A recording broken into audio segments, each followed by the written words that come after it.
ರಾಜ್ಯ ಕಾಂಗ್ರೆಸ್ ಸರ್ಕಾರ ರಚನೆ ಹೊತ್ತಲ್ಲೇ ಜಮೀರ್ ಅಹಮದ್ಗೆ ಕಂಟಕ ಎದುರಾಗಿದೆ. ದಾವಣಗೆರೆ ಬೈ ಎಲೆಕ್ಷನ್ ವೇಳೆ ಕಾಂಗ್ರೆಸ್ ಅಭ್ಯರ್ಥಿಯನ್ನ ಸೋಲಿಸಲು ಜಮೀರ್ ಸಂಚು ಮಾಡಿದ್ರಾ ಎಂಬ ಅನುಮಾನ ಎದ್ದಿದೆ. ಜಮೀರ್ ಆಡಿಯೋ ಬಗ್ಗೆ ಕಾಂಗ್ರೆಸ್ ಹೈಕಮಾಂಡ್ ಮಾಹಿತಿ ಪಡೆದಿದೆ. ದಾವಣಗೆರೆ ಬೈ ಎಲೆಕ್ಷನ್ನಲ್ಲಿ ಪಕ್ಷ ವಿರೋಧಿ ಕೆಲಸ ನಡೆದಿದೆಯಾ, ದಾವಣಗೆರೆಯ ಮೊಹಮ್ಮದ್ ಸಿರಾಜ್ ಜೊತೆ ಸಂಭಾಷಣೆ ಮಾಡಿದ್ಯಾರು ಎಂಬೆಲ್ಲ ವಿವರಣೆ ಪಡೆದಿದೆ. ಆಡಿಯೋ ಸತ್ಯಾಸತ್ಯತೆ ಪರಿಶೀಲನೆಗೆ ಮುಂದಾಗಿದೆ ಹೈಕಮಾಂಡ್. ಆಡಿಯೋ ಸಾಬೀತಾದರೆ ಜಮೀರ್ ಮೇಲೆ ಶಿಸ್ತು ಕ್ರಮದ ಸಾಧ್ಯತೆ ಇದೆ.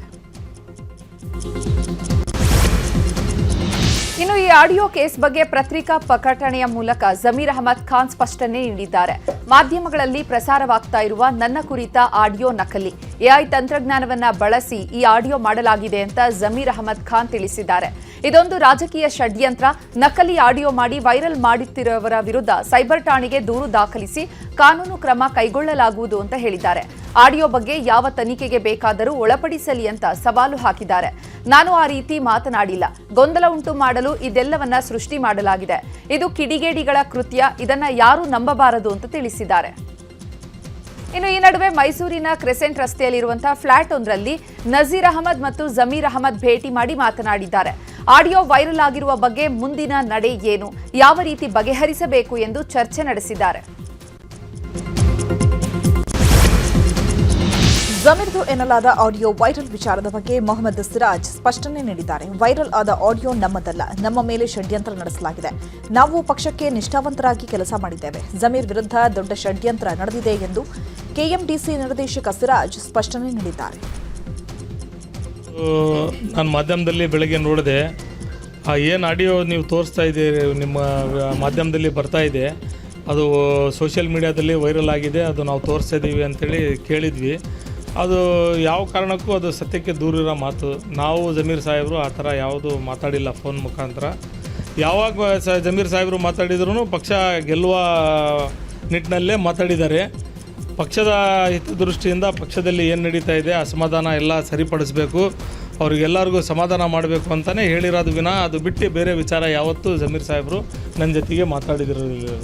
ಇದು ಯಾರು ಮಾತಾಡಿದ್ದಾರೆ, ಯಾರು ಬಿಟ್ಟಿದ್ದಾರೆ ಅವ್ರಿಗೆ ಕೇಳಬೇಕು. ಇವತ್ತಿಲ್ಲ ನಾಳೆ ಅದು ಗೊತ್ತಾಗ್ತದೆ, ಯಾರು ಬಿಟ್ಟಿದ್ದಾರೆ, ಯಾವ ಥರ ಸೃಷ್ಟಿ ಮಾಡಿದ್ದಾರೆ ಅಂಥೇಳಿ ಗೊತ್ತಾಗುತ್ತೆ ಅವ್ರಿಗೆ. ಮಾತಾಡಿಲ್ಲ ಆ ಥರ ಯಾವುದು, ಜಮೀರ್ ಸಾಹೇಬರು ನನಗೆ ಆ ಥರ ಯಾವುದು ಕೇಳಿಲ್ಲ ಮಾಹಿತಿ. ನಾನು ಅವ್ರಿಗೂ ಯಾವುದು ಅಂತ ಮಾಹಿತಿ ಕೊಟ್ಟಿರೋದು ಇದು ಇಲ್ಲ ನನ್ನ ಹತ್ರ. ನಾನು ಭಾಳ ಇದರಿಂದ ಹೇಳ್ತಾ ಇದ್ದೀನಿ, ಇದಕ್ಕೆ 100% ಸತ್ಯಕ್ಕೆ ದೂರಿರೋ ಮಾತು. ಇದರಲ್ಲಿ ಮೇಲ್ನೋಟಕ್ಕೆ ಷಡ್ಯಂತ್ರ ಕಂಡು ಬರ್ತಾ ಇದೆ. ಯಾಕಂತೇಳಿದರೆ ನಾನು ಆ ಥರ ಮಾತಾಡದಿದ್ದಿದ್ದರೆ ನಾನು ಜಮೀರ್ ಸಾಹೇಬರು ಈಗ ಎಲೆಕ್ಷನ್ ಟೈಮಲ್ಲೇ ನೀವು ಎಲ್ಲ ಮಾಧ್ಯಮ ಸ್ನೇಹಿತರಿಗೆ ಗೊತ್ತೈತಿ ಎಲ್ಲ ಎಷ್ಟು ನಮೂನೆ ಷಡ್ಯಂತ್ರಗಳು ಆದವು.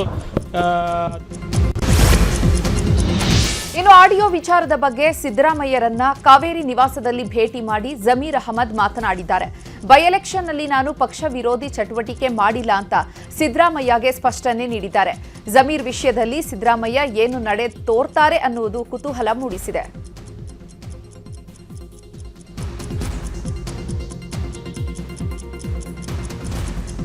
ಇನ್ನು ದೆಹಲಿಯಲ್ಲಿ ಹೈಕಮಾಂಡ್ ಭೇಟಿಗೂ ಮುನ್ನ ಡಿಕೆಶಿ ಜೊತೆ ಬಿಕೆ ಹರಿಪ್ರಸಾದ್ ಚರ್ಚೆ ನಡೆಸಿದ್ದಾರೆ. ಸುಮಾರು 20 ನಿಮಿಷಗಳ ಕಾಲ ಚರ್ಚಿಸಿದ್ದಾರೆ ಡಿಕೆಶಿ ಮತ್ತು ಬಿಕೆ ಹರಿಪ್ರಸಾದ್. ಮಂತ್ರಿ ಸ್ಥಾನದ ಪ್ರಬಲ ಆಕಾಂಕ್ಷಿಯಾಗಿರುವ ಬಿಕೆ ಹರಿಪ್ರಸಾದ್ ಡಿಕೆಶಿ ಮುಂದೆ ತನ್ನ ಬೇಡಿಕೆ ಇಟ್ಟಿದ್ದಾರೆ. ಜಮೀರ್ ಅಹಮದ್ ಮೊಹಮ್ಮದ್ ಸಿರಾಜ್ ಆಡಿಯೋ ವೈರಲ್ ವಿಚಾರದ ಬಗ್ಗೆ ಶಾಸಕ ಸಮರ್ಥ ಶಾಮನೂರು ಮಾತನಾಡಿದ್ದಾರೆ. ಚುನಾವಣೆ ಸಮಯದಲ್ಲಿ ಇದೆಲ್ಲ ಓಪನ್ ಸೀಕ್ರೆಟ್ ಆಗಿತ್ತು. ಪ್ರತಿ ಚುನಾವಣೆಯಲ್ಲಿ ಎಲ್ಲ ಪಕ್ಷಗಳಲ್ಲಿ ಎ ಟೀಮ್ ಬಿ ಟೀಮ್ ಅಂತ ಇರುತ್ತೆ. ಆಡಿಯೋ ವೆರಿಫೈ ಮಾಡಲಿ, ಫಾರೆನ್ಸಿಕ್ ಲ್ಯಾಬ್ನಲ್ಲಿ ತನಿಖೆ ಆಗಲಿ, ಆಮೇಲೆ ಹೈಕಮಾಂಡ್ ಕ್ರಮ ಕೈಗೊಳ್ಳಲಿ ಅಂತ ಹೇಳಿದ್ದಾರೆ. ಏನೇ ಮಾಡಿದ್ರೂ ತಾಯಿ ದುಗ್ಗಮ್ಮನೆ ನೋಡ್ಕೊಳ್ತಾಳೆ ಅಂತ ಹೇಳಿದ್ದಾರೆ ಸಮರ್ಥ ಶಾಮನೂರು. ಆದರೆ ಏನೈತಿ ಪಾರ್ಟಿ ಇನ್ವೆಸ್ಟಿಗೇಟ್ ಮಾಡಿ ಚುನಾವಣೆ ಟೈಮ್ನಲ್ಲಿ ಇಂಥವೆಲ್ಲ ಚೂರು ಓಪನ್ ಸೀಕ್ರೆಟೇ ಆಗಿದ್ವು. ಆದರೆ ಏನೈತಿ ಪಾರ್ಟಿ ಇನ್ವೆಸ್ಟಿಗೇಟ್ ಮಾಡಲಿ, ಆಡಿಯೋ ಕ್ಲಿಪ್ ವೆರಿಫೈ ಮಾಡಲಿ ಸರಿಯಾಗೈತಾ ಇಲ್ಲ ಅಂತ. ಆಮೇಲೆ ಏನೋ ಚೂರು ಎವಿಡೆನ್ಸ್ ಏನೈತಿ ಎಲ್ಲದು ಹೊರಗೆ ಬರಲಿ. ಆಮೇಲೆ ಏನು ಆ್ಯಕ್ಷನು ಅದೆಲ್ಲ ಹೈಕಮಾಂಡ್ ಮೇಲೆ ಬಿಟ್ಟು. ಆದರೆ ಯಾರ್ಯಾರು ಏನೇನು ಮಾಡಲ್ಲ, ಆ್ಯಂಟೈ ಪಾರ್ಟಿ ಬಿಹೇವ್ ಮಾಡ್ತಾರೆ, ಅದು ಯಾರಿಗೂ ಚೆನ್ನಾಗಿ ಅನ್ಸಲ್ಲ ರೀ. ಪಾರ್ಟಿಗೂ ಚೆನ್ನಾಗಿ ಅನ್ಸಲ್ಲ, ಪಾರ್ಟಿ ಸಪೋರ್ಟ್ ಮಾಡೋ ಜನಕ್ಕೂ ಚೆನ್ನಾಗಿ ಅನ್ಸಲ್ಲ, ಮತದಾರಿಗೂ ಚೆನ್ನಾಗಿ ಅನ್ಸಲ್ಲ ರೀ. ಸೊ ಏನೈತಿ ಮುಂದೆ ಹೈಕಮಾಂಡ್ ಡಿಸಿಷನ್ ತಗೊಳ್ರಿ ಸರ್. ಜಮೀರ್ ಅಹಮದ್ ರದ್ದು ಎನ್ನಲಾದ ಆಡಿಯೋ ಬಹಿರಂಗ ವಿಚಾರದ ಬಗ್ಗೆ ನ್ಯೂಸ್ 18ಗೆ ಶಿಗ್ಗಾವಿ ಕ್ಷೇತ್ರದ ಅಲ್ಪಸಂಖ್ಯಾತ ಶಾಸಕ ಯಾಸಿರ್ ಖಾನ್ ಪಠಾಣ್ ಮಾತನಾಡಿದ್ದಾರೆ. ಪಕ್ಷ ಅನ್ನೋದು ತಾಯಿ ಇದ್ದ ಹಾಗೆ, ತಾಯಿಗೆ ದ್ರೋಹ ಮಾಡಬಾರದು. ನಾವೆಲ್ಲ ಪಕ್ಷ ವಿರೋಧಿ ಚಟುವಟಿಕೆ ಬಗ್ಗೆ ಮೊದಲೇ ಹೇಳಿದ್ವಿ. ಇದೀಗ ಹೊಸದಾದಂತಹ ಆಡಿಯೋ ನೋಡಿ ಆಶ್ಚರ್ಯ ಆಗಿದೆ. ಜಮೀರ್ ಆಗ್ಲಿ ಯಾರೇ ಆಗ್ಲಿ ಶಿಸ್ತು ಕ್ರಮ ಆಗಬೇಕು, ಹೈಕಮಾಂಡ್ ಪರಿಶೀಲಿಸಿ ಕ್ರಮ ಕೈಗೊಳ್ಳುತ್ತದೆ ಅಂದಿದ್ದಾರೆ.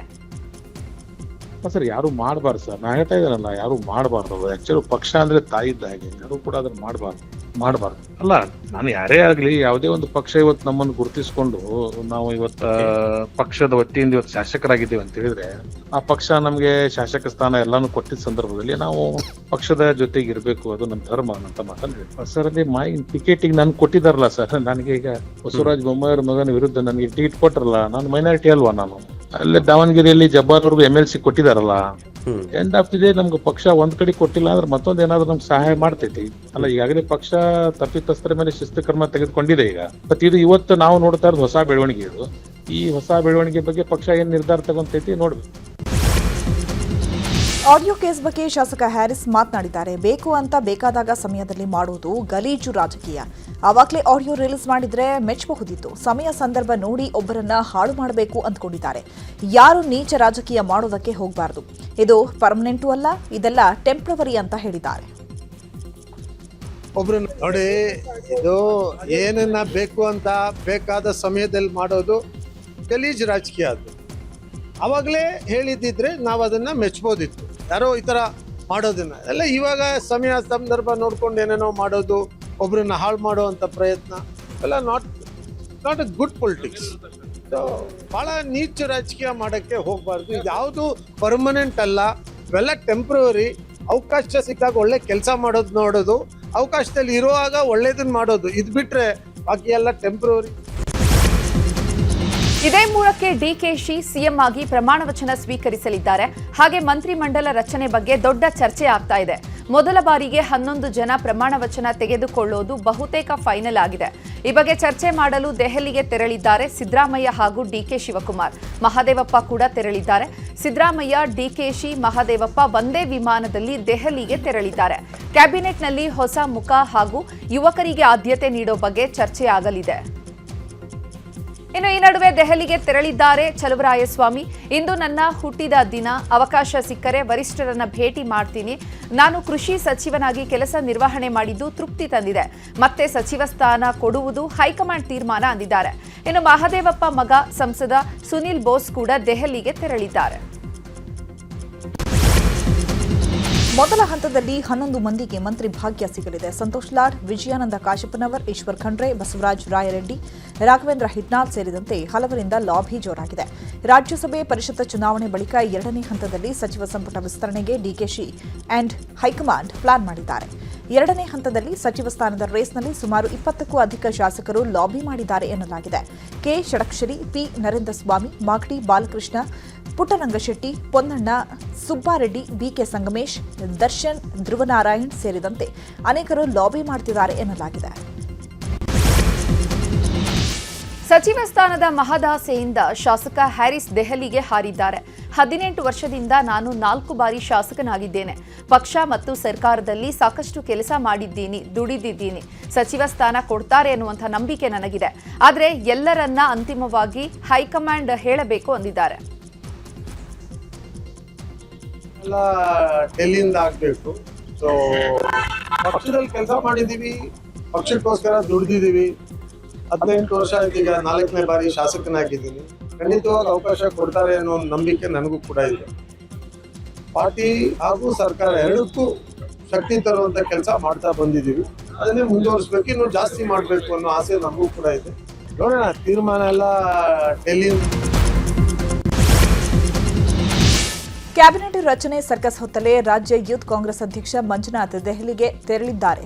ದೆಹಲಿಗೆ ತೆರಳುವ ಮುನ್ನ ಕೆಂಪೇಗೌಡ ಏರ್ಪೋರ್ಟ್ನಲ್ಲಿ ಮಾತನಾಡಿದ ಮಂಜುನಾಥ್, ದೇಶಕ್ಕೆ ಕಾಂಗ್ರೆಸ್, ಕುಟುಂಬಕ್ಕೆ ಸಿದ್ದರಾಮಯ್ಯರವರು ಒಂದು ರೀತಿ ಮಾದರಿ.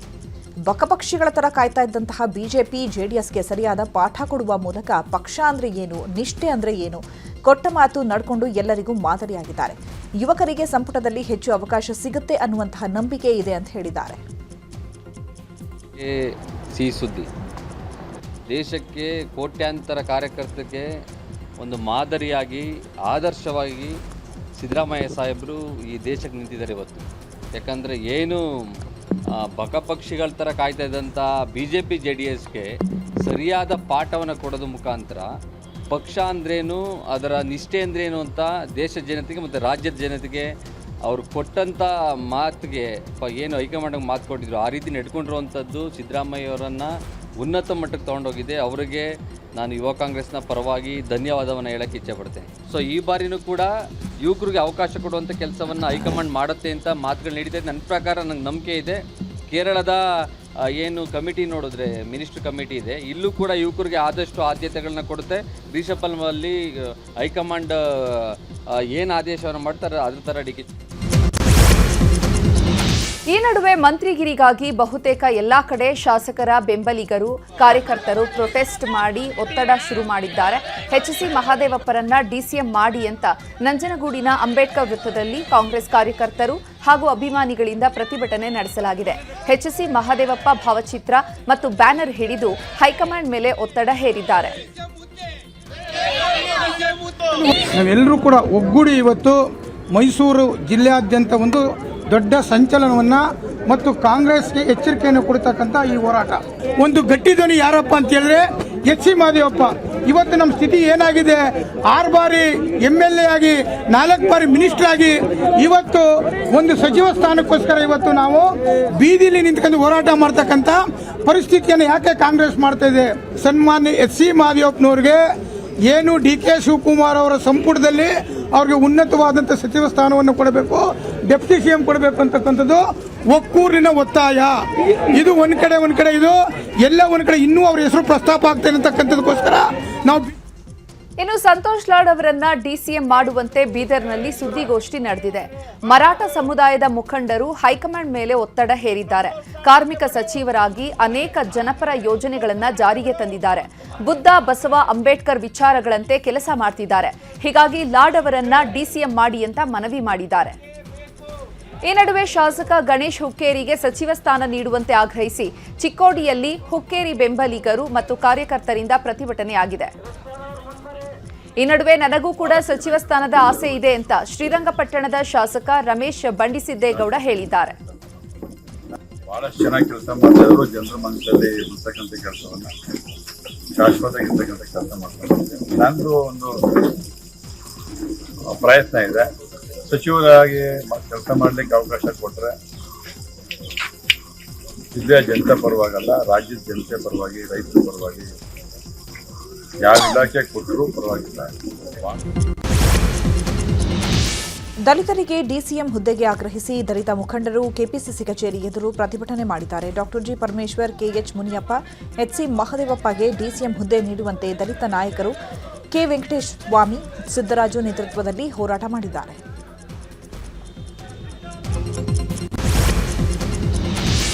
ಎರಡು ಹುದ್ದೆಗಾಗಿ ಸತೀಶ್ ಜಾರಕಿಹೊಳಿ ದೆಹಲಿಯಲ್ಲಿ ಲಾಬಿ ಮಾಡ್ತಿದ್ದಾರೆ.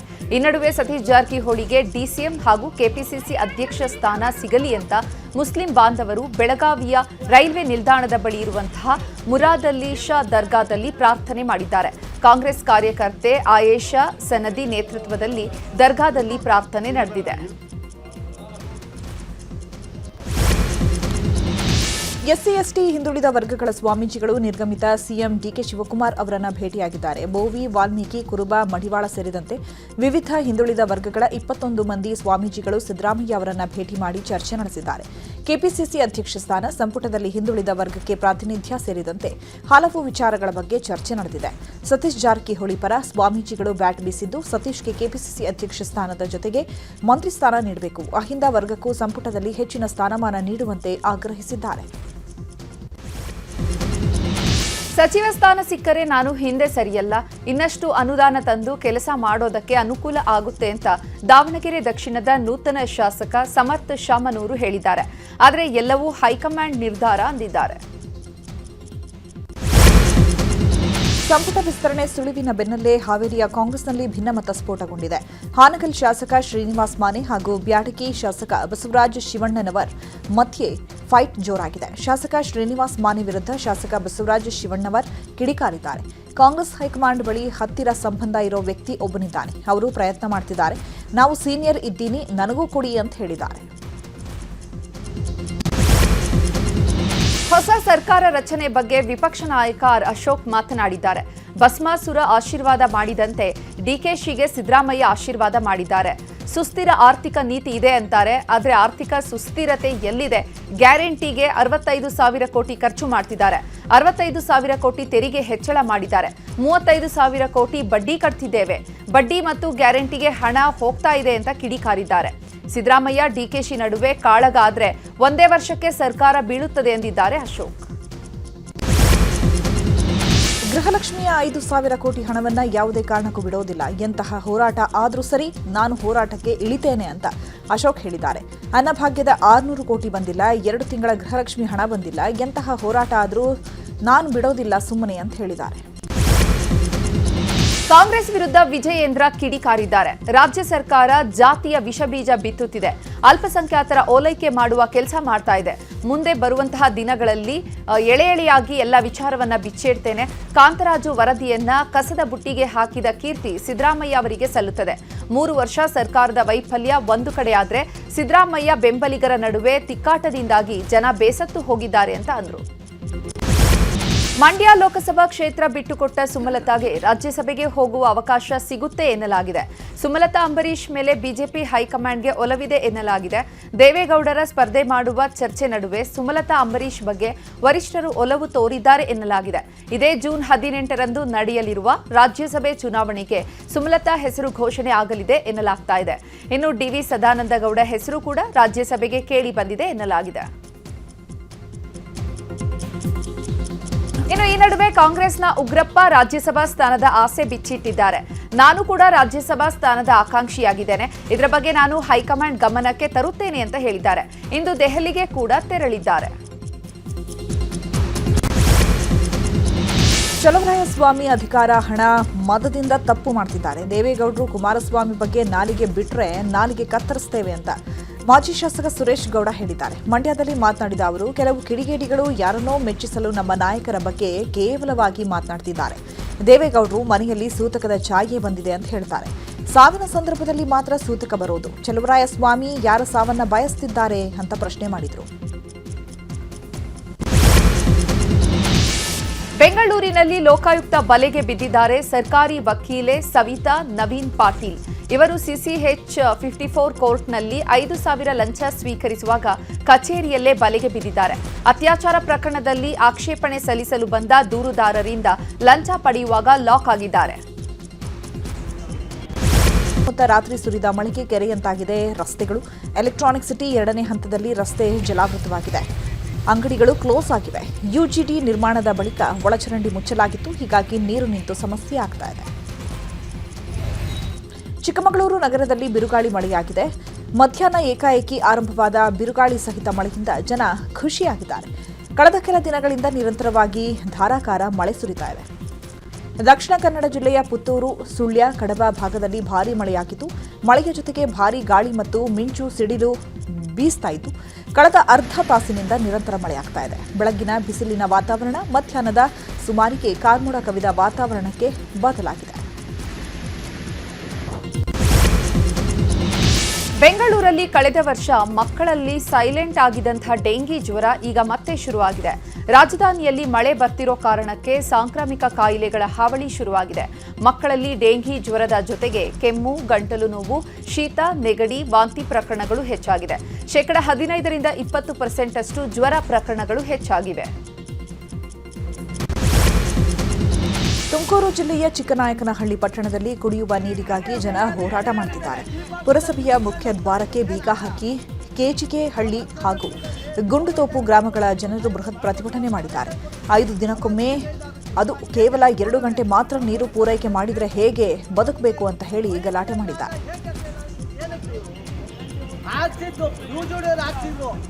ಆ ಪೈಪ್ಲೈನ್ ಕಲೆಕ್ಷನ್ ಕೊಡ್ಸಕ್ಕೆ ಇವ್ರ ವ್ಯವಸ್ಥೆ ಸರಿ ಇಲ್ಲ. ಚೀಫ್ ಆಫೀಸರ್ ತಿರುಗಿಸ್ಕೊಂಡು ಹೋಗ್ತಾರೆ. ನಾವೇನ್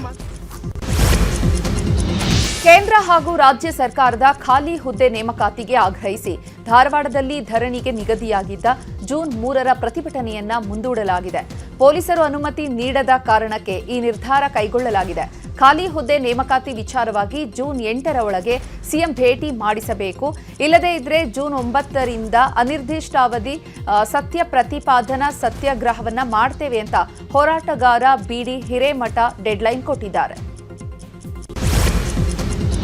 ಶಿಕ್ಷಣ ವ್ಯವಸ್ಥೆಯಲ್ಲಿ ಮಹತ್ವದ ಪರಿವರ್ತನೆಗೆ MS Ramaiah institute of science and management ಸಂಸ್ಥೆ ಮುಂದಾಗಿದೆ. ನ್ಯೂಯಾರ್ಕ್ನ ಆಲ್ಬನಿ ಯೂನಿವರ್ಸಿಟಿ ಮತ್ತು Ramaiah institute of science and management ಜೊತೆ ಕೈಜೋಡಿಸಿರುವ ಶಿಕ್ಷಣ ಇಲಾಖೆ ವಿದ್ಯಾರ್ಥಿಗಳನ್ನು ಭವಿಷ್ಯದ ಕೌಶಲ್ಯಗಳಿಗೆ ಸಜ್ಜುಗೊಳಿಸುವ ನಿಟ್ಟಿನಲ್ಲಿ ಮಹತ್ವದ ಒಪ್ಪಂದ ಮಾಡಿಕೊಂಡಿದೆ. ಸರ್ಕಾರಿ ಶಾಲಾ ಮಕ್ಕಳಿಗೂ ಜಾಗತಿಕ ಮಟ್ಟದ ಶಿಕ್ಷಣ ಮತ್ತು ಕೌಶಲ್ಯ ಅಭಿವೃದ್ಧಿ ಅವಕಾಶ ಕಲ್ಪಿಸುವ ನಿಟ್ಟಿನಲ್ಲಿ ಶಿಕ್ಷಣ ಇಲಾಖೆ ಹೊಸ ಹೆಜ್ಜೆ ಇಟ್ಟಿದೆ. ಆಲ್ಬನಿಯಾ ಯೂನಿವರ್ಸಿಟಿ ಹಾಗೂ Ramaiah institute of science and management ಜೊತೆ ಮಾಡಿಕೊಂಡಿರುವಂತಹ ಒಪ್ಪಂದ ವಿದ್ಯಾರ್ಥಿಗಳ ಭವಿಷ್ಯ ರೂಪಿಸುವತ್ತ ಮಹತ್ವದ ಹೆಜ್ಜೆ ಇಟ್ಟಿದೆ. 360 ಸ್ಟೂಡೆಂಟ್ಸ್ ಮಾತ್ರ ನಾವು ತಗೊಳ್ತಾ ಇದ್ದೇವೆ. Please understand this very clear. We are not taking 1000 computer science, this all that. We are very very clear what is that. ಅದರಲ್ಲಿ we are also offering 20% of the students who are on merit, all India merit, will be given 80% concession in fees. We want the best students to come from all India. Sangeetha mobiles ನಿನ್ನೆಯಿಂದ 52ನೇ anniversary sale ನಡೆಸ್ತಾ ಇದೆ. ಅಪರೂಪದ ಆಫರ್ಗಳು ಮತ್ತು ಭಾರಿ ಬಹುಮಾನವನ್ನ ಘೋಷಿಸಿದೆ. ಗ್ರಾಹಕರು ಕೇವಲ ಸ್ಟೋರ್ಗೆ ಭೇಟಿ ನೀಡಿದ್ರೆ 6,000ವರೆಗೆ ಲಾಭವನ್ನ ಪಡೆಯಬಹುದು. ಜೊತೆಗೆ 50,000 ಸೈಬರ್ ವಿಮೆ, ಡ್ಯಾಮೇಜ್ ಪ್ರೊಟೆಕ್ಷನ್, ಕಳ್ಳತನ ರಕ್ಷಣೆ, ಮನೆ ಬಾಗಿಲಿಗೆ ಸೇವೆ ಹಾಗೂ ಭಾರಿ ಬಹುಮಾನದ ಅವಕಾಶ ಇದೆ. 1 ತಿಂಗಳ ಕಾಲ ಎಲ್ಲಾ ನಗರದ ಸಂಗೀತ ಸ್ಟೋರ್ಗಳಲ್ಲಿಯೂ ಕೂಡ ಈ ಆಫರ್ ಇದೆ. ಗ್ರಾಹಕರು ಕೇವಲ ಸಂಗೀತ ಸ್ಟೋರ್ಗೆ ಭೇಟಿ ನೀಡೋದರ ಮೂಲಕವೇ 26,000ದಷ್ಟು ಮೌಲ್ಯದ ಲಾಭಗಳನ್ನು ಪಡೆಯಬಹುದಾಗಿದೆ. ಜೊತೆಗೆ ಮೊಬೈಲ್ಗಳು, ಗ್ಯಾಜೆಟ್ಗಳು ಮತ್ತು ಎಲೆಕ್ಟ್ರಾನಿಕ್ಸ್ ಮತ್ತು ಗೃಹೋಪಯೋಗಿ ಸಾಧನಗಳ ಖರೀದಿಗಳ ಮೇಲೆ ಇನ್ನಷ್ಟು ದೊಡ್ಡ ಬಹುಮಾನಗಳು ಮತ್ತು ಹೆಚ್ಚುವರಿ ಮೌಲ್ಯ ಸೌಕರ್ಯಗಳು ಲಭ್ಯ ಇದೆ. ಈ ಬಗ್ಗೆ ಸಂಗೀತ ಮೊಬೈಲ್ಸ್ನ ವ್ಯವಸ್ಥಾಪಕ ನಿರ್ದೇಶಕರಾದ ಸುಭಾಷ್ ರೆಡ್ಡಿ ಮಾಹಿತಿ ನೀಡಿದ್ದಾರೆ. ಸಂಗೀತ 52ನೇ ಆನಿವರ್ಸರಿ ಬಗ್ಗೆ, ಈ 52ನೇ ಆನಿವರ್ಸರಿ ಸ್ಪೆಷಲ್ ಆಫರ್ ನಮ್ಮ ಆತ್ಮೀಯ ಗ್ರಾಹಕರೆಲ್ಲರೂ ಕಾಯುವಂತಹ, ಇದಕ್ಕೋಸ್ಕರ ಲುಕ್ ಫಾರ್ವರ್ಡ್ ಅಂಥ ಇಡೀ ದೇಶದಲ್ಲೇ ಎಲೆಕ್ಟ್ರಾನಿಕ್ ಆ್ಯಂಡ್ ಮೊಬೈಲ್ಸ್ನಲ್ಲಿ ಅತಿ ಹೆಚ್ಚು ಪ್ರಾಮುಖ್ಯ, ಅತಿ ಹೆಡ್ಲೈನ್ಸಲ್ಲಿ ಬರುವಂಥ ಸಂಗೀತ ಆ್ಯನಿವರ್ಸರಿ ಸೇಲ್ ಇನ್ನೆರಡು ದಿನದಲ್ಲಿ ಶುರು ಆಗಲಿದೆ. ಈ ಸರ್ತಿ ನಮ್ಮ ಆಫರು ದ ಪ್ರೈಮ್ ಆಫರ್. ನಮ್ಮ ಸಂಗೀತ ಒಳಗಡೆ ಬನ್ನಿ, 6,000 ರೂಪಾಯಿ ತಗೊಂಡು ಹೋಗಿ. ನೀವು ಯಾವುದೇ ಪದಾರ್ಥ ಕೊಂಡ್ಕೋಬೇಕಾಗಿಲ್ಲ.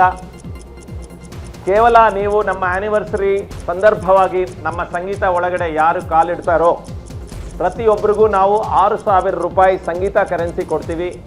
ಈ 6,000 ರೂಪಾಯಿ ಯೂಸ್ ಮಾಡಿ ಸಂಗೀತದಲ್ಲಿ ನೀವು ಏನು ಬೇಕಾದರೂ ತೊಗೋಬೋದು.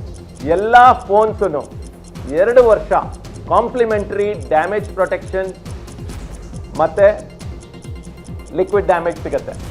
1 ವರ್ಷ ಥೆಫ್ಟ್ ಪ್ರೊಟೆಕ್ಷನ್ ಸಿಗುತ್ತೆ.